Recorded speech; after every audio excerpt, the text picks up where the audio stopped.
Hoy en esta sección, La Nuestra Xente, vamos a conocer a quien lleva todo lo que llevamos de siglo, no sé si un poquitín antes incluso, dedicado a recuperar y salvar de la extinción a una de las nuestras races autóctones. Non vano el presidente de la Asociación de Criadores de Gochu Asturcelta, Moisés Noval. ¿Qué tal? Muy buenos días. Buenos días. ¿Cómo empezó todo, Moisés? Bueno, empezó todo pues por una preocupación de caltener un poco lo nuestro y de poner en valor lo que tenemos en el campo asturiano, que ya estaba, en el caso del gochu, ya estaba pues prácticamente desaparecido. Pero tú, siendo de familia ganadera, criándote entre, no sé, vaques, ovelles y demás, el gochu asturcelta no te tocaba de cerca a ti. No, allí, yo soy de Sariego y ahí en Sariego ya no había.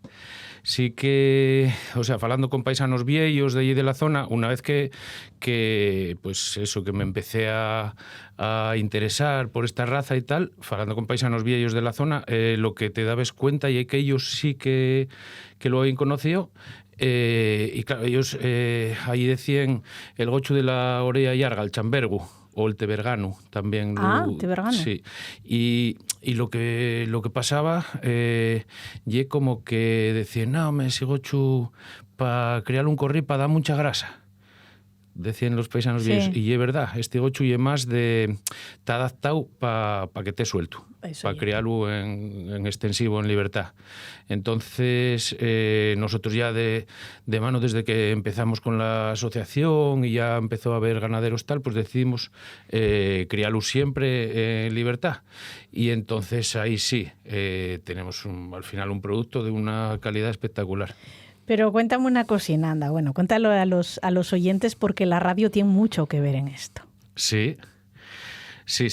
Como te conté cuando contratamos, el tema... Tú ya desvelar un poco el secreto, pero ya que contómelo y prestóme tanto, digo, esto tiene que decirlo. Sí, yo, así de chavalín, 20 y pocos, año finales de los 90, principios de los 2000, tuve haciendo 5 años un programín que falábamos del campo en Radio Sele, una radio de aquí de Ubieu, que falábamos todo en asturiano y era un poquitín tal. Y nosotros hacíamos un programa de radio los jueves que duraba 2 horas y bueno, dentro de ese programa pues a veces teníamos entrevistas. Y entonces un día pues entrevistamos a una xente, a Antón Sevilla y a Chus Fernández, que estaban muy dedicados a la recuperación de razas autóctones, ya habían estado metidos en la recuperación de la Asturcón, de la Xalda, y yo, la idea mía era entrevistarlos con esas 2 razas. Sí. Pero llegaron falándome del gochu asturcelta y entonces yo ahí como que, eso, fízome así la cabeza un poquillín así y tal. Y ya quedamos, después de acabar el programa, así tal, en el backstage, digamos, ya quedamos ahí de que yo tenía que darme una paresina de gochos de esos. Y así fue como, a los 2-3 meses del programa, un día llámame Chus y dime que ya parió, los que tenían... Los que tenían localizados, que de aquella serían 4, por decir algo. Muy poco, exacto, sí. Y que una paresina para mí. Entonces fuimos al principio, puede decirse por la radio porque ya prescribió. Ay, Dios. Pero, y que al principio, íbamos a Tineo por los gochos y traíamoslos en maletero o en la parte de atrás de la furgoneta eso. De cualquier manera. Claro. Entonces tampoco había otra manera. Ya. Entonces, eso fue año 2000-2001. Y después, en el 2002, hicimos la asociación y lo que pasaba ahí era que estábamos los criadores, que yo siempre decía, somos unos románticos, porque ¿qué pasa? Estábamos tan dispersos, sí teníamos una gran vocación, digamos, y una gran intención, pero estábamos tan dispersos que eso, un estaban Yermes y Tameza, otro estaban a Belgas, otro un Morcín, otro un Sariego, otro un Tineo. Entonces, y es como que claro, si quieres, yo la pareja que tenía yo y eran hermanos. Entonces, si quieres abrir esa consanguinidad y cruzar con otras sangres y tal, pues imagina llevar un gochu grande de Quiatineo o de ir a buscar uno a Hermesita Meza o llevar una gocha para allá. Y era muy, muy complicado y teníamos problemas graves de consanguinidad, de partos que morrían todos los gochos, de, bueno, cosas muy, muy tal, que empezamos a arreglarlo porque, pues bueno, un día venimos aquí a Consellería y bueno, falando con la que estaba de consellera, con Servanda y con Ivo, que estaba director general, falando con ellos, pues dijimos, a ver, esto acábase. Entonces no sabemos si come lo que queda mañana y invitar a la sociedad asturiana y tal, o si nos ayudáis, pues hacer algo para hacer una recuperación en condiciones. Entonces ahí y cuando, bueno, apalabramos con ellos lo de hacer un núcleo de multiplicación en el Serida. Sí. Y año, yo creo que fue, bueno, igual me equivoco, pero igual fue 2004-2005, ya empezó el núcleo de multiplicación en el Serida, cedimos los que teníamos unos gochos, cedimos esos gochos para allá y bueno, por mediación de los que más trabajaron de mano con el Serida también fue Juan Menéndez, un veterinario que hizo el doctorado pues bueno, con un estudio biogenético sobre el gocho asturcelta. Goyache, Félix Goyache, que está todavía trabajando en el Serida. Bueno, son unos genetistas animales muy, muy puestos en el tema y ahí logramos lo que estábamos necesitando, que era como abrir el abanico de la consanguinidad y a la vez pues de ir corrigiendo, a la vez de que íbamos corrigiendo defectos congénitos que teníamos, pues ir manteniendo la raza rústica, la raza pura, ¿no? Con genes nuestros. Sí. Ya. ¿Cuántos ejemplares hay ahora desde aquellos años y cuántos criadores? Bueno, esto fue fluctuando en el tiempo, porque bueno, al principio igual tardamos 3, 4 años, desde que tuvimos el núcleo de multiplicación, igual tardamos 3 o 4 años en marcar el gochu 1500, que yo creo que se marcó para el año 2008, por ahí, o 2009. Y después, a partir de ahí, ya empezamos a marcar 400, 500 al año. Ahora vamos por el 15.000 y pico.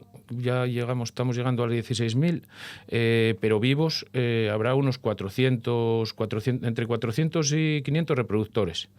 ¿Qué pasa? Dígote que va fluctuando mucho porque hay que seguir siendo un romántico para crear gocho asturcelta, porque la inversión en los cierres es considerable. Claro. Tenemos... Están cuadrados. Sí, cebando bien. Sí, cebando bien. Claro. Y son animales, son muy grandes. Claro, sí. Claro. Nosotros tuvimos, a ver, normalmente para carne están sacrificándose sobre 120 kilos, pero ya tuvimos registrado alguno de llegar a los 400 kilos, que eso es un bicharraco. Sí.